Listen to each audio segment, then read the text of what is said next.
अस्सलाम वालेकुम दोस्तों, आपका इसके ट्यूशन क्लासेस में स्वागत है। आज मैं उर्दू, इंग्लिश, हिंदी, मैथ करूँगा। तौर, तरह, तरफ, किस, जिस, दौर, दर्द,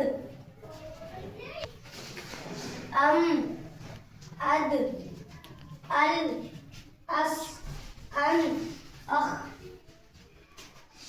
आम, दाम, आद, आल, आस, आन, आख, no, go, so, to, do, on, off, ox, उड, ऑड, ऑन,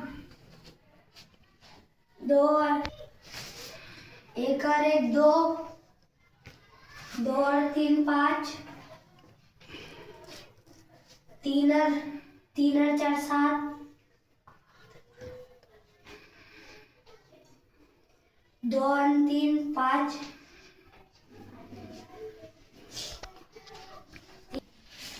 दो में से एक गए तो एक, दो में से दो गए, चार में से दो गए तो दो, चार में से तीन गए तो एक, तीन में से दो गए तो एक।